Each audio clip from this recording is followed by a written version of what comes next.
There are moments in cinema that linger long after the credits, fade lines of dialogue, brief flashes of imagery, or entire scenes that feel so real, so specific, that audiences would swear they witnessed them. Yet, for a small but growing number of sci-fi films, something strange has begun to surface. Thousands of viewers collectively remembering scenes that do not exist in any official release. Not in the theatrical cut, not in the director's cut, not even in the rare, long-buried work prints that occasionally leak online. These memories persist anyway, clear and unwavering, as if pulled from a version of the film that belonged to a different timeline altogether. Archivists call them phantom edits. Studios call them misrememberings. But fans who remember these moments with unsettling clarity are not convinced. Some point to trailers containing shots that never appear in the final film. Others reference interviews where actors claim they did shoot the missing scene. And then there are those who insist they watched a version, once, somewhere, that has since vanished without explanation. Their memories align too perfectly to ignore.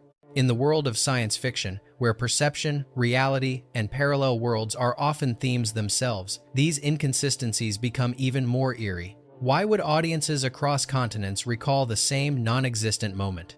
How do so many remember scenes removed before release scenes that, by all accounts, the public was never meant to see? And why do these anomalies cluster so frequently around a specific set of films? Tonight, we open a new folder inside the vault, a folder containing films whose echoes refuse to stay silent.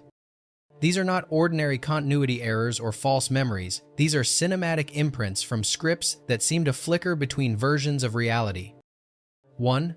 Blade Runner, the vanishing balcony exchange.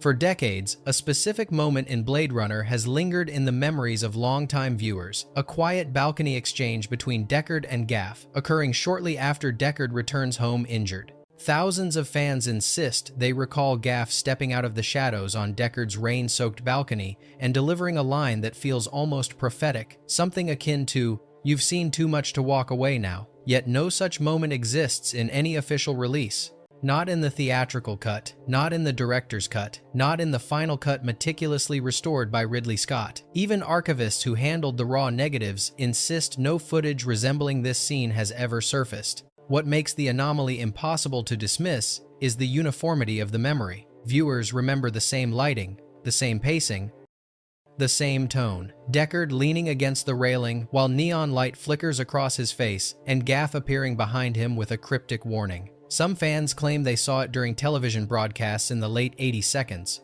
Others say the scene appeared in a foreign VHS edition. A few mention seeing a still frame in an old magazine, Deckard and Gaff standing together outside, both illuminated by an unnatural blue glow. No publication has ever been able to locate the issue. The closest anyone has come to validating the memory occurred during a rare Q&A session when Edward James Olmos vaguely acknowledged filming a few outdoor moments that didn't make it into any cut he recognized. He didn't elaborate, and attempts to follow up with him have been unsuccessful. Whether this is a misremembered fusion of other scenes or the residue of a lost work print, the balcony exchange remains one of the most persistent phantom scenes in sci-fi cinema. 2. The Matrix, the missing spoon sequence.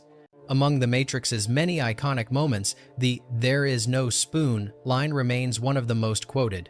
Yet, a surprising number of viewers insist they remember an additional line that followed it, one spoken by the young boy, or Neo himself, offering a deeper explanation about bending reality. Some describe it as, "the world bends because you do," while others recall, "you only see the limit when you stop pushing it." No such dialogue exists in any version of the film, but the memory is widespread enough to raise eyebrows. This anomaly deepens when examining early marketing materials. Some fans claim that a teaser trailer shown before major blockbusters in 1998 contained a brief extension of the spoon scene, with Neo holding the spoon longer and the camera lingering on his expression as he processes its meaning. Despite extensive searches, no surviving copy of this alleged trailer has been verified. Even dedicated Matrix archivists have failed to locate anything beyond officially released promotional cuts. A stranger layer emerges from fan accounts in technology forums from the early 2000s. Posters described seeing a longer philosophical exchange in early screenings, especially during limited preview showings held for university groups. These claims are impossible to confirm today, as Warner Brothers never documented alternate cuts for those events. Still, the consistency is unsettling. Audiences across different countries, ages, and years recall the same missing conversation. Lana Wachowski once mentioned in an interview that several teaching moments were trimmed for pacing, though she never clarified their content. Whether the missing spoon dialogue was among them remains unknown, but the memory's persistence and its near-identical wording across accounts suggests something more than coincidence. The missing line feels like the kind of philosophical fragment The Matrix would deliver, which may explain why viewers recall it as vividly as anything actually in the film. 3. Interstellar, the duplicate Cooper vision. A particularly haunting phantom scene associated with Interstellar involves Cooper seeing another version of himself outside the Tesseract, a moment many fans swear they witnessed in theaters. According to these accounts, the duplicate Cooper appeared drifting in the cosmic void, illuminated by fractured light from the collapsing black hole. The shot reportedly lasted only a few seconds, yet viewers remember its emotional impact vividly. Cooper realizing he was observing a version of himself that existed outside time. Christopher Nolan has never acknowledged such a scene, and no official cut contains anything resembling it. Yet the memory persists with remarkable consistency across global audiences.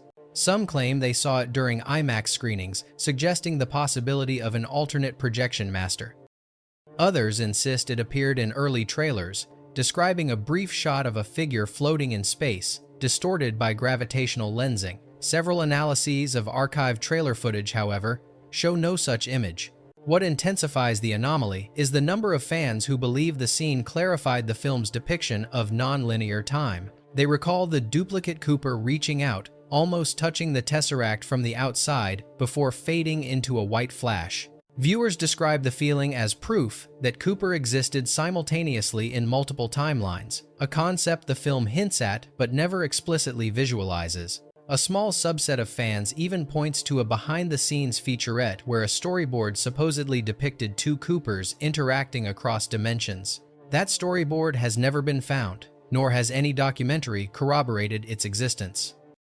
Memory distortion alone cannot explain why audiences from different regions recall the same imagery. Whether this moment originated from early drafts, abandoned VFX tests, or collective imagination shaped by the film's themes, the duplicate Cooper vision remains one of the most persistent memory anomalies associated with Interstellar. 4. Terminator 2, Sarah's erased future vision.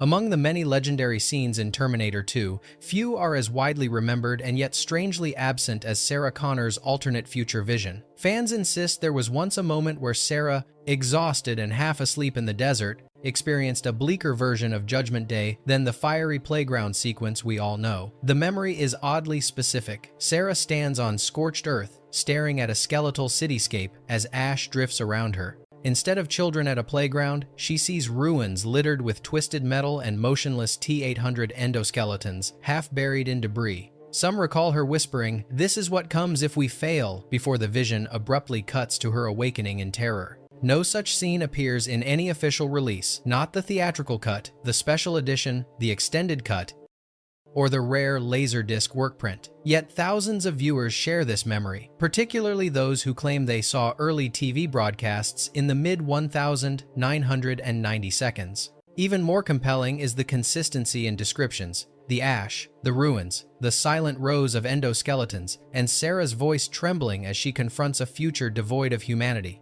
The anomaly gained traction when fans pointed to promotional stills released during the film's marketing campaign. One infamous still shows Linda Hamilton standing amid rubble, arms crossed, staring into thick smoke. Many believed it came from a deleted dream sequence, but archivists now argue it was simply a production photo staged for magazines. Still, the rumor of a missing scene persisted long enough that some collectors began claiming to own bootleg workprints, including it, none of which have ever been verified.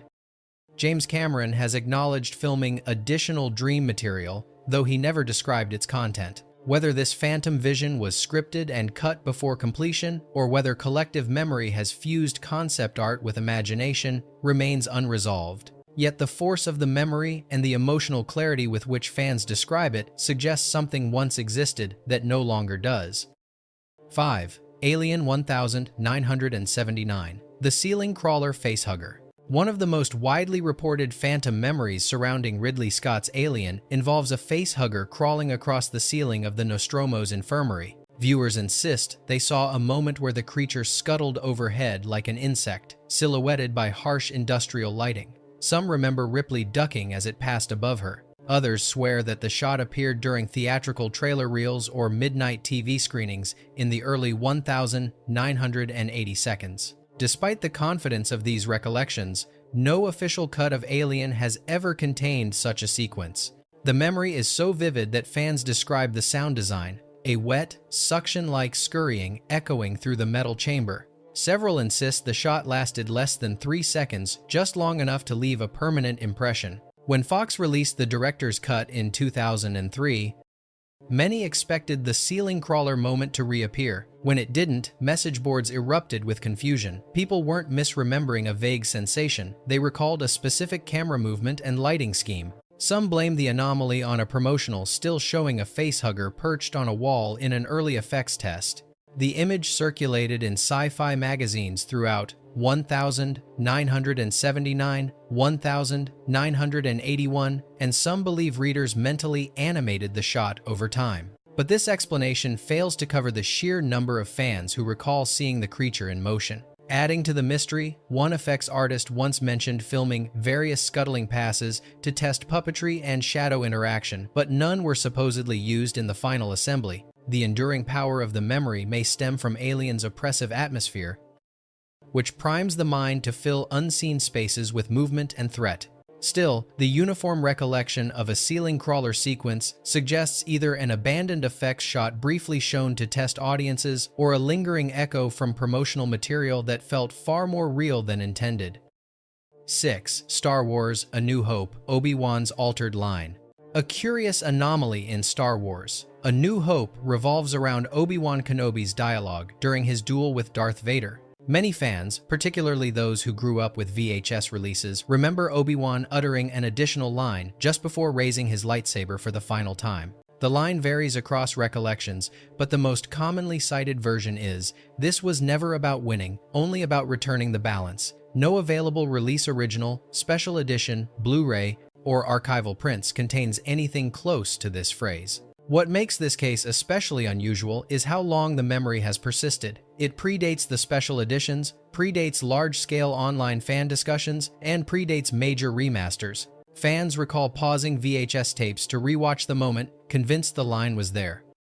Some insist the line appeared in early TV broadcasts, while others claim they heard it in an early 80 seconds theatrical re-release. None of these claims have ever been substantiated by physical footage. Various theories attempt to explain the anomaly. Some believe it stems from Alec Guinness's interviews, where he spoke poetically about Obi-Wan's sacrifice. Others think it arose from printed novelizations that included additional internal monologue, which readers may later conflate as spoken dialogue. But these explanations fail to account for the overwhelming confidence with which fans describe Obi-Wan delivering the line during the duel itself, with Vader reacting subtly, as if acknowledging the deeper meaning behind Kenobi's words. Complicating matters further is a rare behind-the-scenes audio snippet circulating among collectors in which Guinness rehearses alternate dialogue.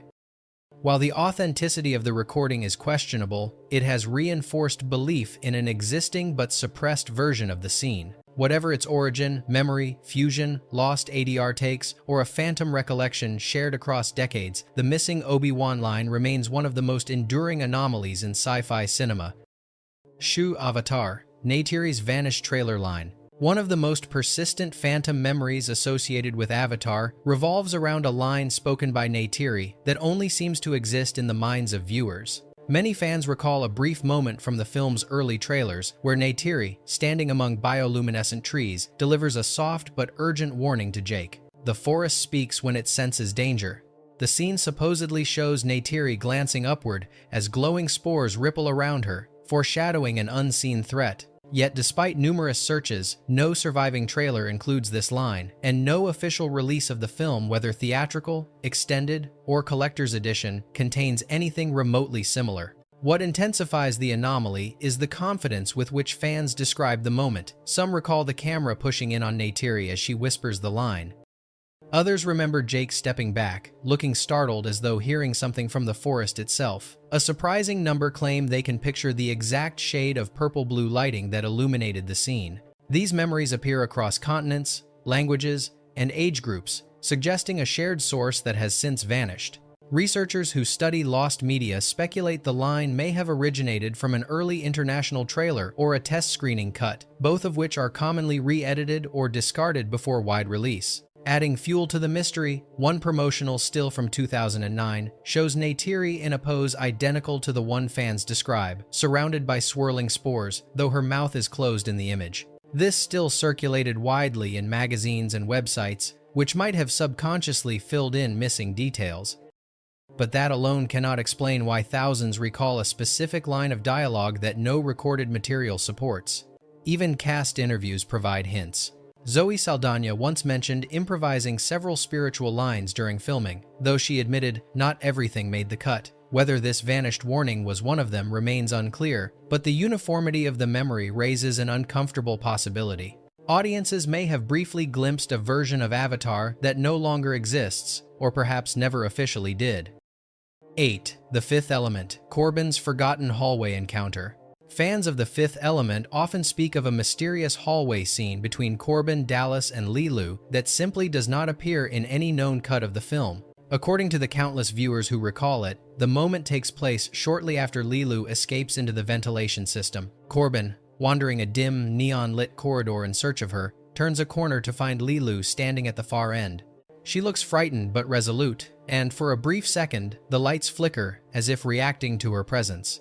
Many fans insist Lilu whispers something cryptic, "not yet," before darting into another passageway. Yet this scene does not appear in the theatrical version, the extended releases, or the international edits. Even the film's extensive behind-the-scenes material includes no trace of it. Still, the memory persists with astonishing clarity. Fans describe the same setting, a long hallway lined with exposed pipes, illuminated by shifting blue and amber lights. They remember Corbin's surprised expression, Lilu's sudden disappearance, and the eerie sense that she was aware of something coming long before anyone else. Some attribute the memory to early trailers, though no surviving footage includes such a moment. Others believe the scene may have been pulled from promotional B-roll, as some European television spots reportedly included unused shots. A few collectors claim to possess rare VHS recordings of late-night broadcasts containing fragments of the hallway encounter, although none of these claims have been verified and no footage has surfaced online. Luc Besson has never acknowledged filming the scene, but production notes mention multiple alternate takes in corridors, which has only fueled speculation. Whether the moment was scrapped before final editing or whether audiences collectively invented it due to the film's surreal visuals, the consistency is too strong to dismiss. The hallway encounter has become one of the most enduring ghost scenes of 90 seconds sci-fi, a sequence that feels real, remembered by many, yet entirely absent from the cinematic record. Number 9. Minority Report, Anderton's Alternate Vision. Perhaps the most unsettling phantom scene associated with Minority Report involves Chief John Anderton experiencing a direct vision of his own future, something that never occurs in the finished film. Fans insist they recall a moment where Anderton, while consulting the precogs, sees a fragmented image of himself standing alone in a rain-soaked alley, holding a weapon with trembling hands. The vision supposedly flickers with glitch-like distortion, and Agatha whispers something unintelligible as the precognitive chamber grows dim. Viewers describe the sequence as emotionally devastating, a revelation that Anderton himself was doomed long before the plot turned against him. Despite the vividness of the memory, no such scene exists in any cut of the movie. The theatrical version, director's cut, and home releases contain no hint of Anderton perceiving his own fate through the precogs. Yet numerous fans, especially those who saw the film during its early summer 2002 run, insist the moment was present. Some recall the vision appearing as a fleeting overlay rather than a full scene, suggesting it might have been part of an early test screening edit.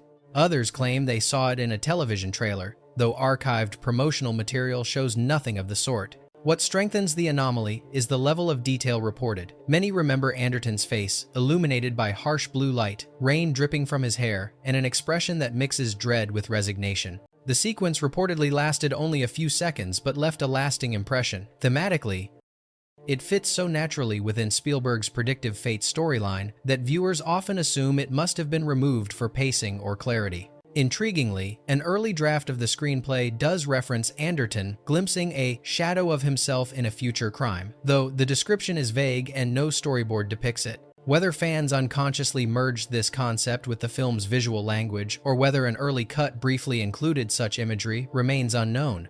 Nevertheless, the Phantom Vision continues to haunt discussions of Minority Report, a scene that many swear they witnessed but which the film denies ever existed. 10. Donnie Darko, the classroom apparition.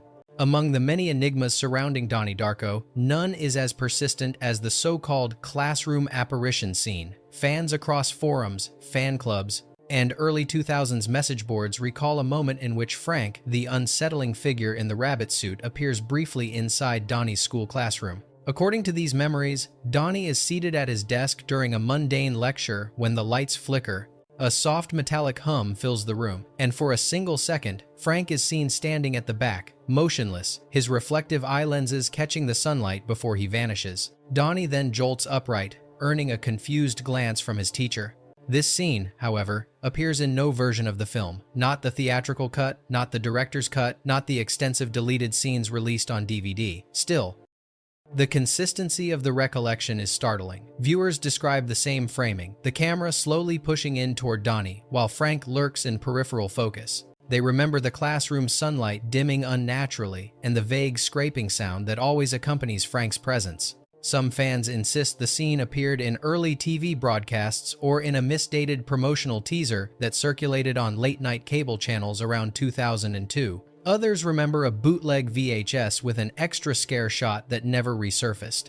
None of these sources have been verified, and no archived trailer contains the moment. Even more intriguing is the existence of a rumored storyboard in which Frank observes Donnie during class, something Richard Kelly has never confirmed but frequently gets asked about at conventions.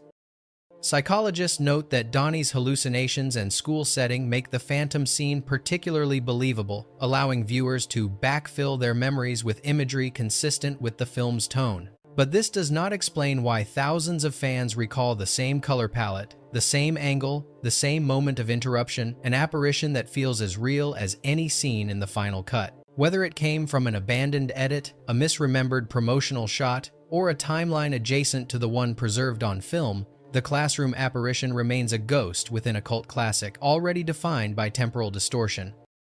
11. Inception, Cobb's expansive limbo flashback. A recurring phantom memory in discussions of Inception involves a supposed expanded flashback of Cobb inside limbo, one that fans insist clarified the scope of the dream world far more visually than the final film. In this remembered sequence, Cobb stands alone on a vast shoreline as an entire city collapses around him in slow motion. Rather than the fragmented glimpses featured in the actual film, this phantom scene shows sweeping, wide-angle shots of towers folding into the sea, while Cobb walks calmly toward the camera, dust and debris swirling in gravitationally impossible patterns. Many remember him whispering a single line, something like, "This is where I lost everything." Yet, despite its popularity as a lost moment, the scene appears in no official release, not the theatrical cut, not the Blu-ray special features, not the extensive behind-the-scenes documentaries. Still, the memory persists strongly among audiences who saw early IMAX screenings. Several fans insist the additional footage appeared in a longer trailer attached to major blockbusters during the summer of 2010, though no surviving trailer demonstrates these visuals. The most commonly cited detail is the shifting physics of the collapsing city. Viewers recall buildings folding upward like origami, waves freezing in mid-collapse, and Cobb watching silently as the world around him unraveled. The imagery aligns so closely with Nolan's visual style that many assume it must have existed at some point, perhaps removed late in production for pacing or clarity. A few interview fragments from the VFX team mention several experimental limbo tests that were ultimately unused. Whether these tests inspired the phantom memory remains unknown. The anomaly's persistence may stem from the film's heavy use of surreal architectural imagery, which encourages the mind to construct additional sequences. But the specific framing and dialogue recalled down to the emotional tone suggests something more substantial. For many viewers, the expansive limbo flashback feels as real as any of Inception's confirmed scenes, leaving behind the eerie impression of a version of the film that once existed in parallel with the one preserved today. 12. Edge of Tomorrow, The emotional alternate ending. One of the most debated phantom scenes in modern sci-fi concerns Edge of Tomorrow and an alleged alternate ending far more emotional than the film's official conclusion. According to countless viewers, this missing ending shows Cage confronting the aftermath of the final battle in a quieter, more somber sequence. Instead of awakening to a restored world, as in the theatrical release, the Phantom version features Cage stumbling through a devastated military outpost, searching desperately for Rita. The lighting is described as muted, washed in cold blues and grays, with ash falling like snow. Cage eventually finds Rita alive but gravely injured, whispering a final acknowledgement that she remembers fragments from earlier loops, an impossibility within the film's established rules. This memory is strikingly uniform. Fans recall specific gestures: Cage brushing dirt from Rita's cheek, Rita gripping his arm with weakening strength, and a final shot of Cage carrying her into the fading light. Some even recall atmospheric sound cues: low, pulsing tones mixed with distant explosions. Yet no version of the film includes such a sequence. Neither test screenings, international releases, Blu-ray extras, nor the extended cuts offer any hint of this emotional denouement. Rumors suggest the memory may come from early trailer drafts that emphasize the film's tragic potential, though no archived promotional material includes anything resembling the scene. Others point to interviews where Tom Cruise mentioned experimenting with quiet character moments near the end of shooting, though he never described them in detail. The notion of a scrapped, dramatic ending has therefore taken on a mythic quality. Thematically, the Phantom ending resonates strongly because it aligns with the movie's core theme of sacrifice and repetition. Viewers may have internalized an emotional resolution the film never delivered, yet the precision of the memories remains uncanny. Whether drawn from an unseen assembly cut or an imagined culmination of narrative tension, the alternate ending has become one of the most persistent ghost scenes in modern sci-fi cinema. 13. Event Horizon: The Lost Gore Montage. Among the most notorious entries in the Phantom memory catalog is the extended gore montage from Event Horizon, a scene fans swear they witnessed but which no longer exists in any accessible form. Viewers recall a far more graphic and prolonged series of visions during the ship's Hell flashbacks, depicting torture, mutilation, and chaotic violence in greater detail than what appears in the final movie. Some describe crew members tearing at their own skin, others remember bodies writhing in piles of blood-soaked cables, and many insist the flashes lasted noticeably longer, up to 10 or even 15 seconds, rather than the mere fraction preserved in the finished cut. This memory persists, despite the well-documented fact that most of the explicit footage was destroyed or lost during studio storage transitions.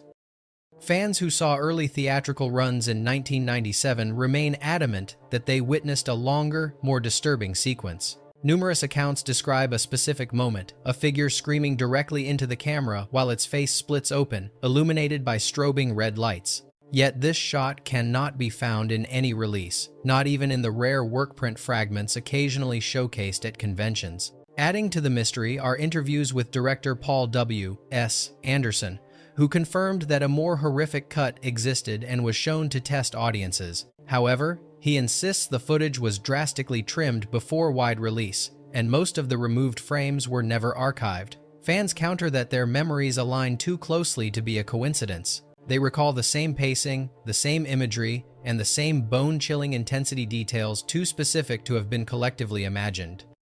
Some theorize that a few early screenings accidentally played an assembly cut with more explicit flashes, while others believe promotional reels or behind-the-scenes clips may have contributed to the shared vision. Yet, no evidence survives. As a result, the Lost Gore montage stands as one of the most haunting phantom scenes in sci-fi horror, a memory so widespread that it feels as though it belonged to a version of Event Horizon that slipped out of reality as quickly as it entered.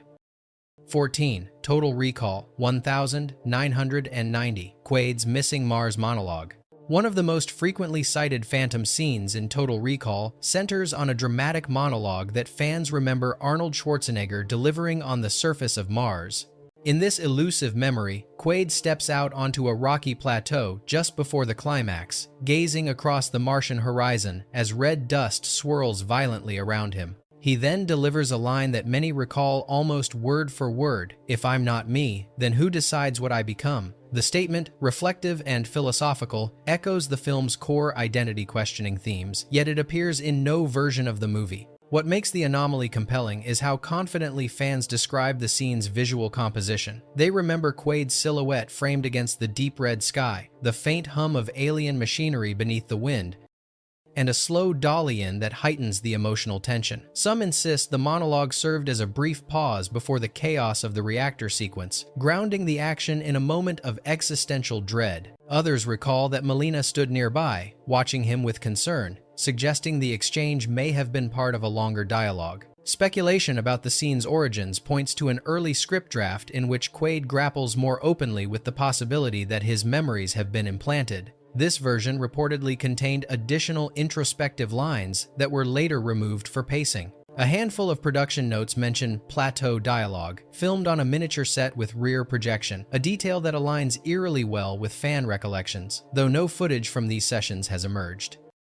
The persistence of the monologue in collective memory may stem from the film's marketing materials, which included philosophical taglines that closely resemble the remembered line. But the precision of the visual descriptions and the unanimity with which fans recall Quaid's pensive delivery suggests that something more than simple conflation is at work. Whether the scene was cut before final assembly or exists only as a fragment of a draft that audiences somehow internalized, the missing Mars monologue remains one of Total Recall's most intriguing phantom moments. 15. Solaris, 2002, Hari's Unseen Farewell. The phantom memory surrounding Steven Soderbergh's Solaris is softer, more melancholic, but just as persistent, a farewell scene between Chris Kelvin and Hari that countless viewers remember despite its complete absence from every known edit. According to those who recall it, the moment takes place on the Solaris station shortly before Kelvin's final decision. Hari appears in a dimly lit corridor, illuminated by the station's flickering cyan panels. She gently touches Kelvin's face and whispers a line fans remember with remarkable consistency. "You dreamed me, but I chose to stay." In these recollections, Kelvin struggles to respond as Hari slowly steps backward, her figure dissolving into drifting motes of light, an image that resonates deeply with the film's themes of memory, loss, and reconstruction. The scene reportedly lingers on Kelvin's silent grief before cutting to his fateful choice in the station's central chamber. Viewers describe the tone as tender and devastating, a moment that contextualized Kelvin's emotional arc far more explicitly than the elliptical ending used in the final release. Yet no such scene appears in the theatrical cut, the director's commentary, the deleted scenes, or the international editions. Still, the memory persists strongly among audiences who saw the film during its limited early screenings in 2002. Some claim the scene was included in an unreleased trailer shown only at specific art house theaters. Others believe it originated from behind-the-scenes footage where discussions of Kelvin and Hari's relationship were overlaid with conceptual imagery. Soderbergh has admitted that numerous scenes exploring Kelvin's psychology were removed for pacing, though he never referenced a farewell sequence. Production rumors mention experimental corridor tests built using light projections and doubles, possibly fueling the collective imagination. But the emotional precision of the memory makes it difficult to dismiss as mere invention. For many fans, Hari's unseen farewell feels like an integral part of the story, haunting the film like a memory Solaris itself might generate, vivid, intimate, and impossible to locate in reality. In a medium built on illusion, perhaps it's no surprise that some versions of films live only in our minds. But the consistency of these memories, the precision, the shared details, the scenes described by people who never met, suggests something deeper than simple misremembering. Whether these phantom moments came from abandoned edits, lost trailers, or timelines that brushed briefly against our own, they remain echoes of stories we were never meant to keep. As always, the vault doesn't close, it only goes quiet, waiting for the next anomaly to surface. Some films fade, others refuse to let go.